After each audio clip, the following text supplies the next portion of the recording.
Hi, I'm Dan Wasson. I'm a producer for Star Wars: The Force Unleashed, and I'm here to show you a little bit about the PlayStation Portable version. We're going to be taking you to one of our early levels in the game, but before we get into it, I want to tell you a little bit more about what The Force Unleashed is about.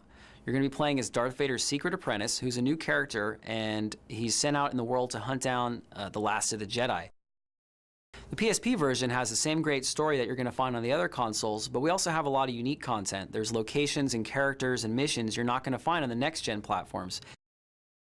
Okay, so we're going to show you one of the early levels in the game, which is the TIE Fighter construction facility, which is under attack by a Jedi general named Coda. Darth Vader sends you here to hunt him down, and he says, "Leave no witnesses. I don't want the Emperor to know who you are." So you're going to be fighting stormtroopers as well as Coda's guards as you find your way through the factory and try to hunt down Coda. So why don't we go ahead and take a look at the action. This is one of the early levels in the game. We're going to take you through kind of some of the early combat, teach you some of the moves, and show you really how the PSP delivers on all the action and excitement of The Force Unleashed. You're really powerful right off the bat. You can grip things as big as these TIE Fighter wings, use them as weapons. You can also use things like the exploding barrels. There's a lot of explosive objects in the game, so if you recognize what they look like, and that blinky light's kind of a giveaway, you can pick that up and do a lot of collateral damage as well. So one of the really powerful moves you can do from the start is called Repulse. And it sends out this big shockwave, knocks everybody back, temporarily stuns most of your enemies, so you can get up and you can get up close and take them out with your lightsaber. You can shoot them from a distance with lightning. We kind of combine things that are melee attacks or up close with range attacks like lightning, which works from a distance. Throwing your lightsaber is kind of a range attack. So the TIE Fighter mission is really about introducing you to how powerful you can be as the apprentice. Right away you've got lightning and push, and you can throw your lightsaber, and you even got some basic combos, so you're able to deal with your enemies real easily, fight your way through them, and have a lot of fun right off the bat. These are the kind of moves we always envisioned with The Force Unleashed from the beginning, that you would be strong enough to take a TIE Fighter wing and slam it into a wall and then use that as a way to, move through the environment. So even though the PSP has a smaller screen, we really don't think there's any drop-off in the excitement and the action. There's guys flying everywhere. We've got real physics working on the PSP, enemies ragdolling, lots of things blowing up, and everywhere you go, you're going to leave this trail of destruction behind you in the environment. So I don't think there's anything that you're missing from the PSP experience.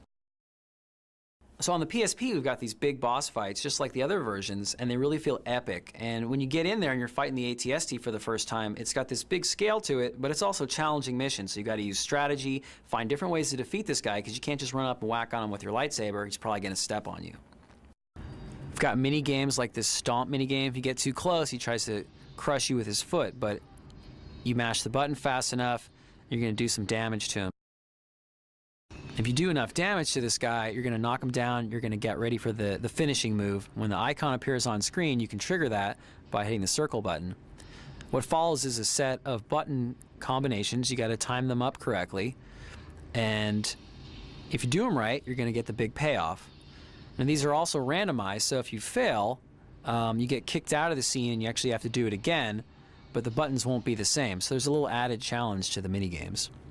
The PSP version has an exclusive mode called Historic Missions, which will let you go back into the movies and put you in the shoes of some of the characters you're familiar with from the films, but this time you're unleashed, so you can go into those same locations and kick butt with the Force. In this mission, you're actually playing as Darth Vader against Luke. Of course, you're going to be unleashed. You're going to be Darth Vader, but you're going to have all the amazing powers and combos that the apprentice ends up with in the single-player game. So this is really like nothing you've ever seen before. Right off the bat, you can see that Luke is also unleashed. Every Jedi in these games, everyone in all these missions, is also going to have the same kind of powers as you. So you really got to give it your all. It's going to be really tough to defeat him. You can see these moves are huge, they're really big, so we just thought it'd be a lot of fun, take you back to the movies, but give it a kind of a different twist on things. You can get in, enjoy the fun of the historic mission in probably about 10 to 15 minutes of gameplay. Alright, so that was a preview of the PSP version of the TIE Fighter Construction Factory. This is just kind of the beginning. There's so much more in store. The PSP has a ton of extra content. We've got historic missions. We've got a lot of unique modes like multiplayer you're not going to find on any other platform. And of course you get the same great story as Darth Vader's secret apprentice, and it's all wrapped up in being The Force Unleashed, so everything is huge, over the top, really powerful.